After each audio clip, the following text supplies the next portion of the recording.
Good afternoon, everyone. I'm Tim Huxley, Executive Director of the Asia Office of the International Institute for Strategic Studies here in Singapore, and it's my great pleasure to welcome you to the launch of the latest Asia-Pacific Regional Security Assessment. I'll just talk about what this Regional Security Assessment is for a minute or two, and then I'll ask my distinguished colleagues who are either authors or editor of this book to introduce themselves, and then we'll go straight into questions and answers and discussion on regional security issues.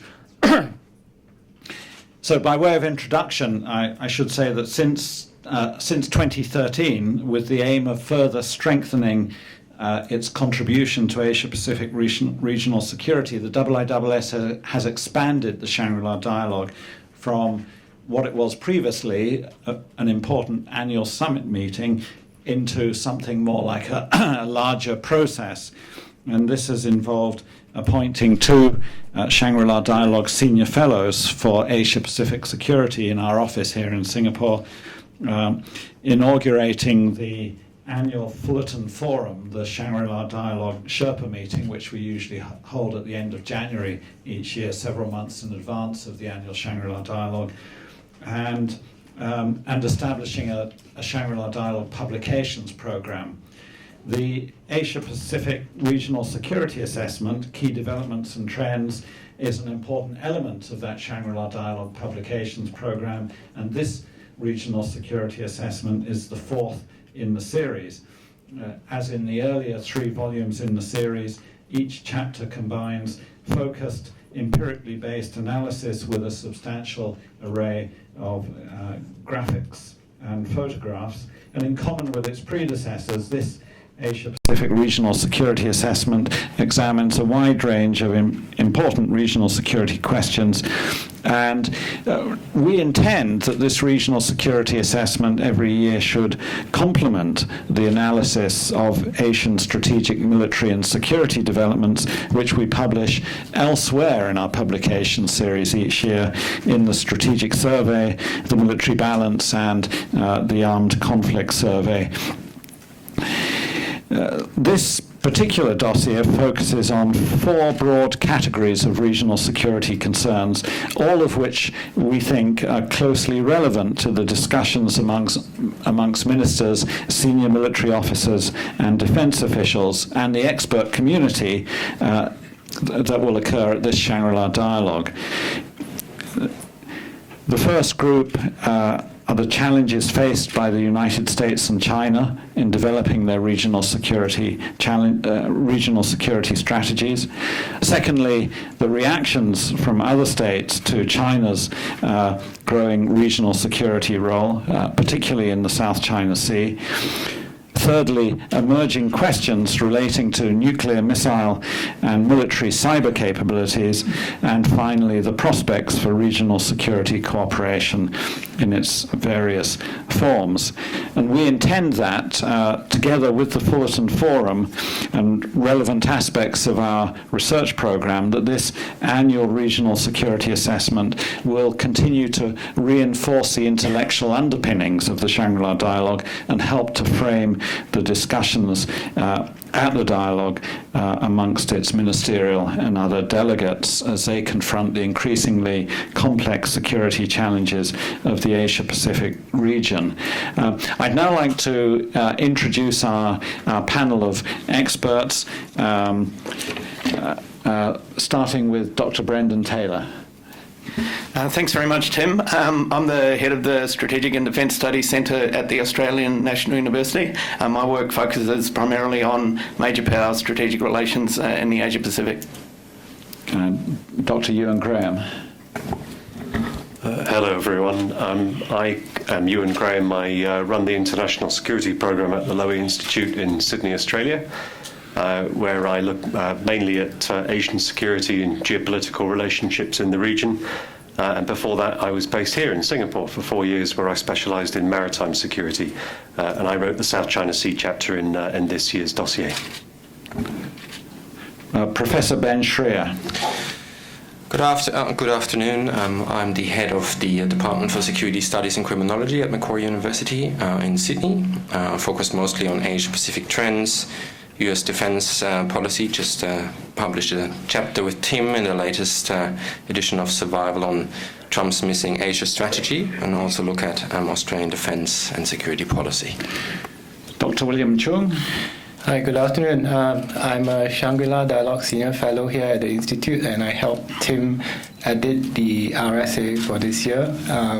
In my spare time, I study the issues pertinent to the Shangri-La Dialogue, particularly China and Japan. Thank you. Thanks, William. And Dr. Matthew Cotty. Thanks, Tim. So I work in the non-proliferation and nuclear policy team at the IISS based in London. Apologies. I focus primarily on nuclear issues, mainly non-proliferation, nuclear energy, but my prime focus geographically is on Asia. Thanks. And I should add that we have other authors and IISS experts sitting in the front row here.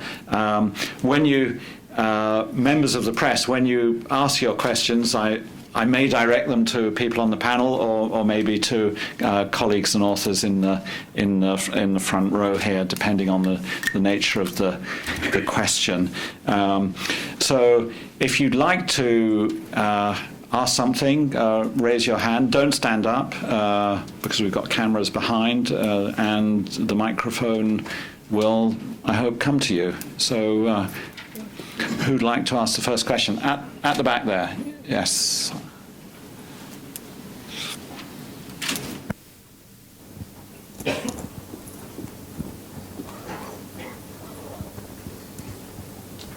Thank you. I'm Wendell Minnick. I work for Shepherd Media. It's a defense publication based in London. There's been some talk about unrolling the Asia-Pacific Stability Initiative here at the show. I wanted to know what your thoughts were on the U.S. effort.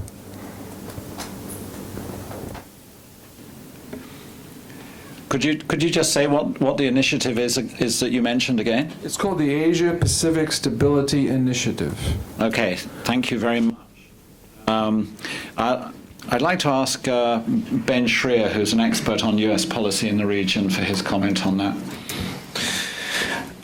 Well, I think it would be, I mean, the Secretary's speech tomorrow is really a significant opportunity for the United States to spell out in detail how it likes to construct its Asia strategy, and that initiative, as far as we know, would be an important milestone or an important integral part in this strategy.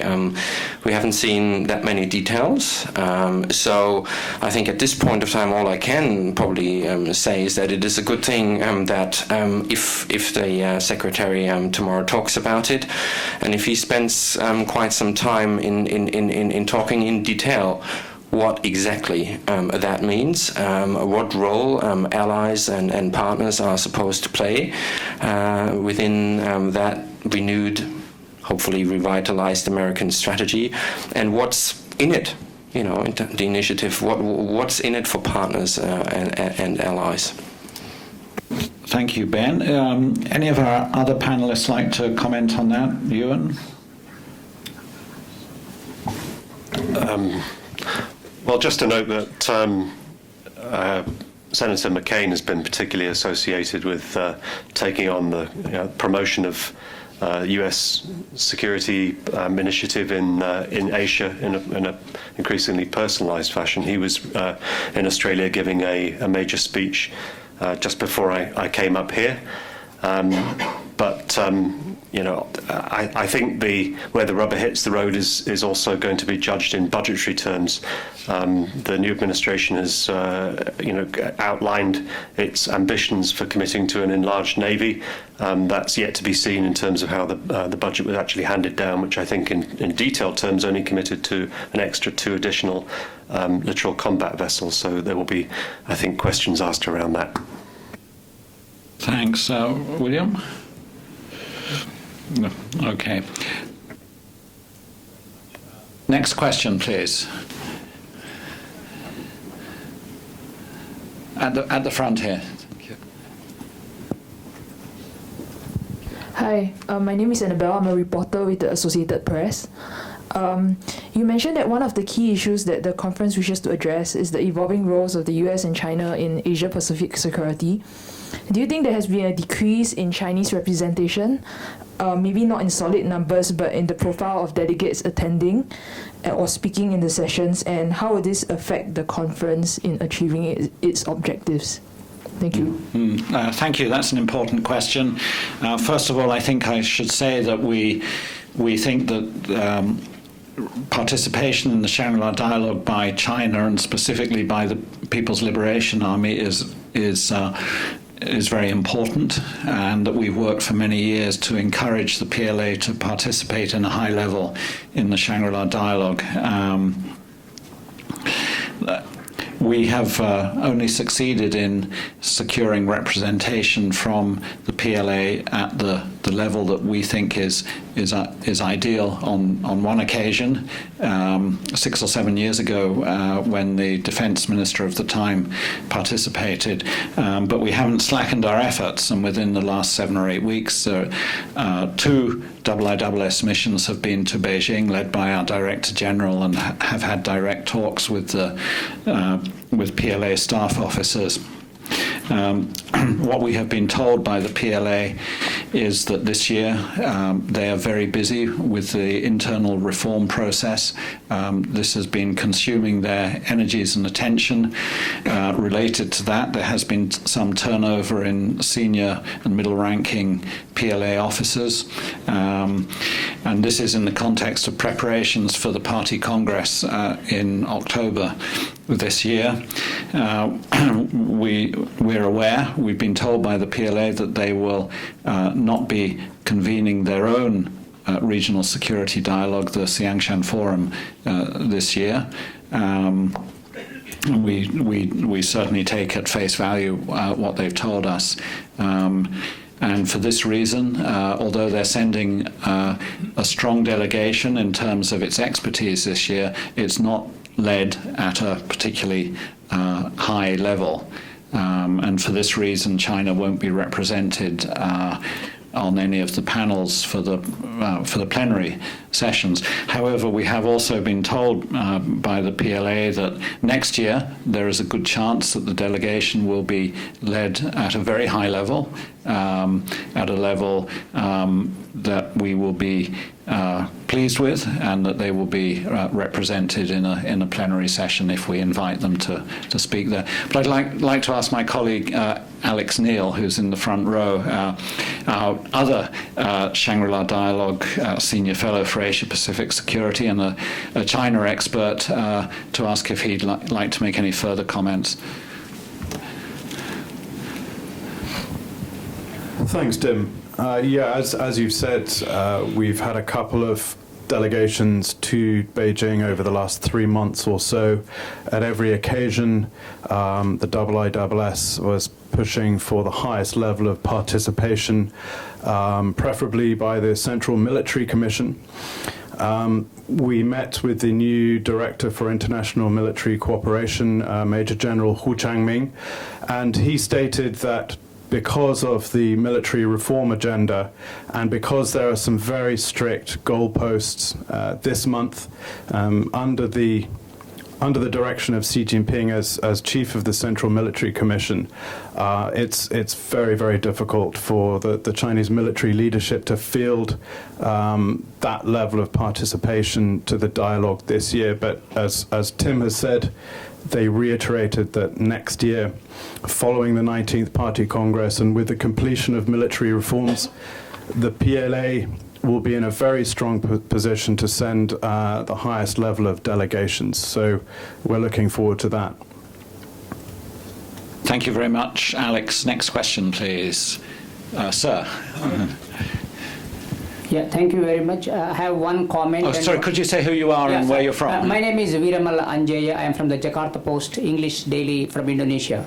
I have one comment and one question. The one comment is not only China, another big Asian power, India, is also absent. That we have to notice, because two major powers of this region are not participating. I mean, not represented by highest delegation. Their defense ministers are not here. That is one.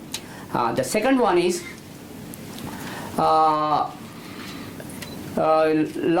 previous 3 years, the South China Sea issue was the main focus at that time. But this year I didn't see much focus on the South China Sea. Even if you see the sessions, I don't know, but still that problem is still a burning problem. It is a major threat for this region. That is one. And also you can see the new threats are emerging rapidly, that the rise of Islamic State in the Philippines, that was unprecedented because they sieged one town. Now people are worrying whether Southeast Asia will become like another Yemen or Iraq or Syria or Afghanistan. And also there was bombing in Jakarta. So in your assessment, how do you see this re-emergence of the terrorist threat regionally, not only country-wise? Will it ignite buying more weapons to crush this rebellion, as well as working together among the regional powers? Yeah, that is my question. Thank you. Thank you very much. Well, you asked three good questions there, and I'll try to answer the first one, which relates to India, and then I'll ask colleagues to talk about the other two on the South China Sea and new threats, particularly terrorism in the region. So on India, India's defense minister is also India's finance minister, and India's finance minister is preparing the budget, and that's the reason that he can't come, and it's as simple as that. And there is no systemic reason why neither the Chinese minister nor the Indian minister are here. William, would you like to talk about the South China Sea? Yeah, I don't think the South China Sea issue will disappear entirely from the radar this year. I'm sure there'll be ministers, especially from Southeast Asia, as well as Japan, Australia, the United States, that will mention the issue, talk about the issue. And there's actually a special session 4, where the issue will be managing conflict at sea. So I think that will be a session in which the issue will be raised. But you have a valid point in a sense, whereas those who have been to the dialogue for the past 3 to 4 years will know that China has come under a kind of a withering number of questions about its activities in the South China Sea. I think this year, if I'm a betting man, the questions will be fewer in number, simply because of a few things that are already happening. I mean, China suffered a major setback with the Hague decision that came out in July last year. But it has done everything in its power to mitigate the damage that has been resulting from the Hague decision. One of them being building kind of extensive relationships, largely focused on the economic dimension with countries like the Philippines and Malaysia, in return for some kind of quid pro quo on their approach to the dispute. 2, the Code of Conduct, we are told that there's a draft of the Code of Conduct that is being circulated among ASEAN and China at the moment. I really don't believe that the Code of Conduct will be effective in rolling back. It will not be effective in rolling back China's little basis in the spread lease, simply because there appears to be, it's not going to be legally binding, and we're not sure what kind of geographical boundaries it will encompass. But at least that is something that China can use as an aegis to say that it is working hard on the issue. And three, I think. Whatever is in the since the 20th of January, whatever was to the U.S. loss is China's gain. And why do I say that? The last FONOC operation that was conducted by the United States was in October 2016, and we saw that the latest one was just a couple of weeks ago. And so China essentially had a 7-month hiatus whereby there was no FONOPS operations and in the South China Sea, and we're still waiting on Uncle Sam to give some idea of where FONOPS is going, because essentially FONOPS is, if you don't use it, you lose it, right? So if you don't enforce freedom of the seas, and if the U.S. doesn't get its allies and partners on board, we're going to lose it. So I think you have a valid point there. Thanks. Thanks, William. Ewan Graham's also going to comment on this. Very briefly, just to connect it back to the first question, which is, I think the Chinese PLA have missed a trick in not sending a senior delegation this year, because I think this is a golden opportunity for them to be put in the unusual position of asking the withering and embarrassing questions of the United States. And I think that's more likely where the attention is going to go in this dialogue. It doesn't mean the South China Sea has gone away. And I'll be doing my bit to try and keep it in appropriate focus. Just because there hasn't been attention to incidents doesn't mean that China isn't continuing to roll out its progressive militarization of those features that it's artificially occupied and built up since 2013. Thank you, Ewan. And the third question was about terrorism, particularly in the southern Philippines. A reference, I suppose, to the continuing conflict in Marawi. Maybe I could ask, we have two experts on regional conflict and terrorism in the front row, and I'll ask each of them. First Nigel Ingster and then Jens Vardener. Well, Tim, thank you very much. Good evening, everybody.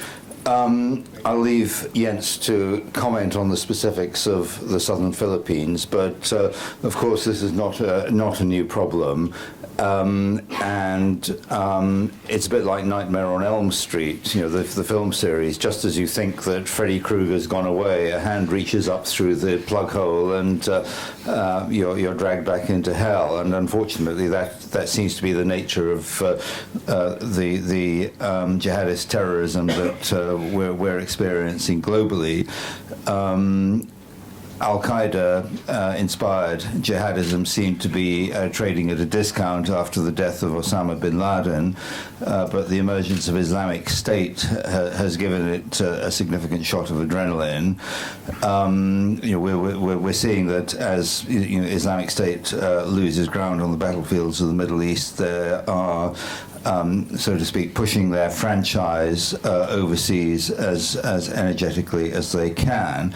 And this, I think, is at the root of the problem, is that the jihadist narrative, the jihadist idea, is something that can attach itself to a multiplicity of essentially local grievances and give them a status and substance that they otherwise might not acquire. We're seeing this in the southern Philippines, but there are other countries in Southeast Asia, particularly Indonesia, that are at risk. The bottom line, I think, in all of this is that whilst military containment and security operations are a necessary part of countering this kind of challenge, nobody's going to be able to kill or arrest their way out of the problem.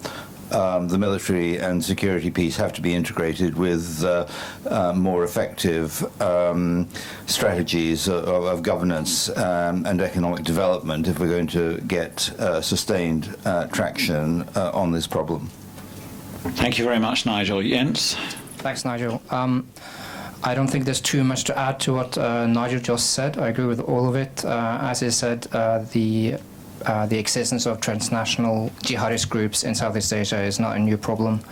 But I think we can see that the emergence of ISIS in the Middle East has acted as a catalyst for cooperation between local groups in Southeast Asia.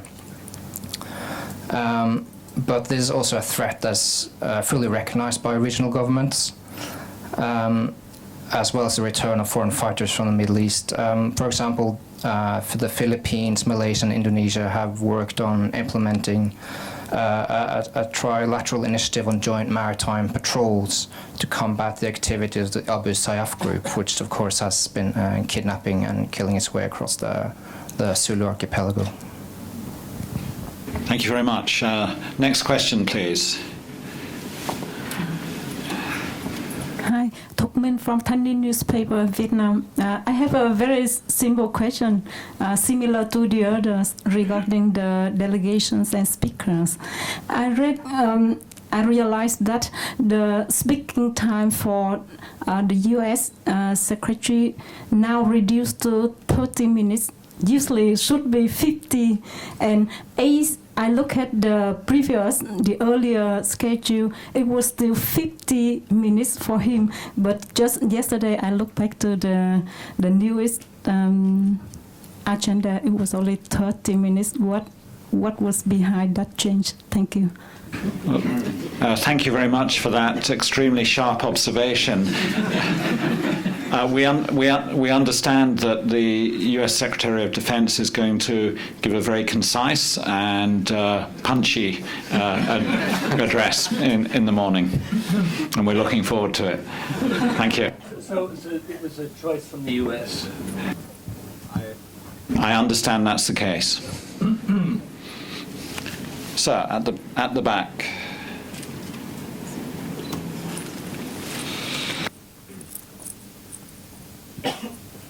Hi, thank you. It's Paul Evans from Vancouver. Tim, I think I can see you at the front. Isn't the overriding question at the Shangri-La Dialogue this year going to be the future of strategic trust in the United States in what has not exactly been a banner year? In the context of shifting American priorities, an American first approach, and questions about U.S. predictability and credibility in its strategic approach to Asia Pacific. In God we trust, in Secretary of Defense Mathis we trust, but it's not clear we can trust the United States in the way that we have in its general approach to global affairs, but also regional. Thank you very much, Paul. I'll call on Ankit Panda, who's one of the authors for this year's Regional Security Assessment, to respond to that in the first place, and then maybe one or two of our colleagues on here as well. Thank you, Tim. So first, I'd say full-throated agreement with the notion that that will be one of the top questions at this year's forum. The question of whether America continues to be a constant in Asia-Pacific security affairs or a variable. It's a question that we haven't asked in a while. It's a question that has come up certainly since January 20th, when we've seen plenty of evidence of U.S. commitments made by not only the most recent administration, which undertook a pivot to Asia, but administrations going back to the Eisenhower-Truman era. So certainly those questions will loom large. I think that'll be one of the tasks that Secretary Mattis faces tomorrow with his punchy speech, to hopefully not only serve up a large dose of reassurance, but also show that the United States can really walk and chew gum at the same time on Asia-Pacific security. There's been a perception that has grown over the past 5 months that the North Korean crisis, which, don't get me wrong, that is a true crisis that deserves attention at the highest levels, but there is a perception that that has overridden concerns in other areas. And I think one of the opportunities presented at a forum like this, where we're really looking at the region from a 40,000-foot altitude, is to really show that the United States can still appreciate the wider gamut of concerns, and that will include the South China Sea. That will include, talking about last year's ruling at The Hague. That will include talking about terrorism, transnational threats, talking about piracy, talking about undersea issues. There's just a broad gamut of issues that deserve attention at the highest level. So certainly I think those will all hopefully be addressed in tomorrow's speech. Thanks, Ankit. Ben Shreya? Yeah, just to add to that excellent comment. I think for the first time there is a question in the region. So, what does leadership mean, and where is the U.S. supposed to lead whom to where? So for the first time, really, we can't really answer that question. We have to be fair though and say that already under Obama, there were sort of lingering doubts, and not so much in terms of his intentions, but in terms of capability, and in terms of China's continuing pressure. But now, for the first time, America First, in my view, is simply incompatible with the leadership model that allies and partners can follow. And so if the United States, or particularly the President, continues to apparently see allies and partners as purely transactional, that's going to put stress on these relationships, and that's going to make it very, very difficult for each of the leaders in those allied countries and partners that really are looking forward to more U.S. leadership than they have had in the past, to align with U.S. policy. And I think that is the real question. We're looking forward to see what Mattis tomorrow has to say. Ben, next please.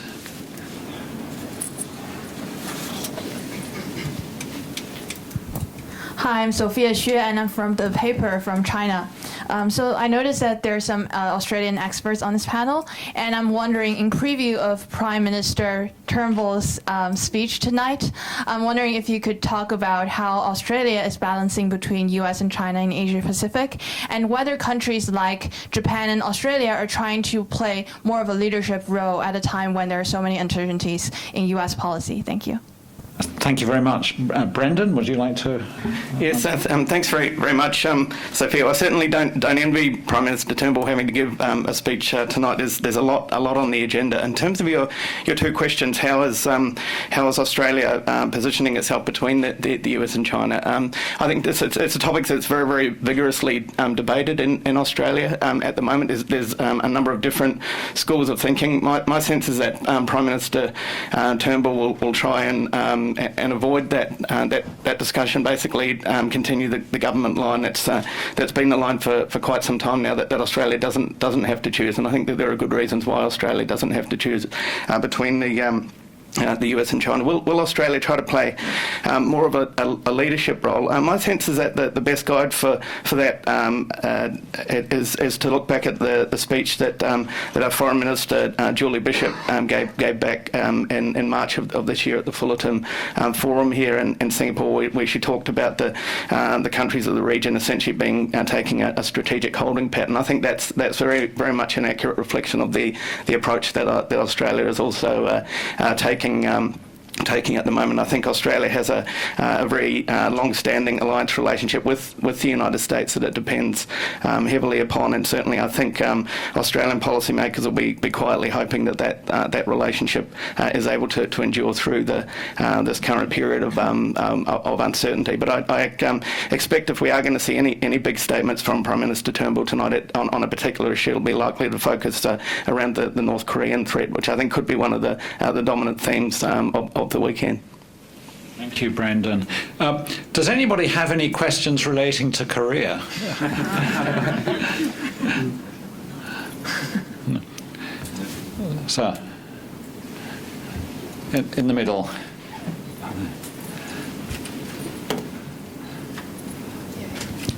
Hello, Toshio Umehara from the Asahi Shimbun. How do you think, by the announcement of death of strategic patients is, in some sense, correct recognition of reality. But how do you think the new doctrine or new scheme by the United States could be mentioned by Secretary Mattis? Yes. Thank you very much. Matthew Cotty? Thanks, Tim. Thanks for the question. I would have been surprised had we made it the whole way through the launch of this dossier and not mentioned the North Korean issue. I think with regard to strategic patience, what we're seeing now, there's not a significant change to what went before, if we're completely honest, and that's simply because there are no good options. At this particular dialogue, I wouldn't expect to see any major breakthroughs, but at least it provides an opportunity behind the scenes for regional actors and the US to engage and discuss the issue at a time when I think some form of policy unity is really required. If we look at the main three options on the table, military action is highly unlikely, and Mattis himself has said that, despite what we may have heard from Trump's rhetoric. These attempts at coercion have been attempted, but ultimately failed. With regard to sanctions, we saw today, in fact, that the US has actually sanctioned some Russian entities, which is an interesting development. But again, in terms of multilateral sanctions, there's an importance that implementation is improved, because that's, again, the only real chance that sanctions stand in making a difference. And finally, engagement. And this is the area that has received more attention recently because of the election of Moon Jae-in in South Korea, elected with this mandate of trying to engage his northern neighbour. He himself has since admitted that that's not very feasible at the moment.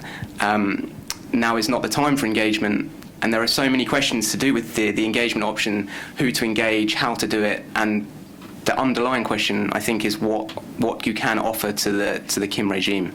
At this moment in time, I can't see anything that could be put on the table that would actually create the possibility of a freeze, let alone any kind of denuclearization. So it's pessimistic. But my view is that until there is Kim Jong-un feels confident in his ICBM capability, there is unlikely to be any dialogue or progress made with regard to engagement either. Thanks, Matt. Ewan? Well, of course, there isn't a North Korean participant present at the Shangri-La Dialogue who'll be able to ask those questions directly. North Korea may find other ways of announcing its presence over the next couple of days. I wouldn't put it past them.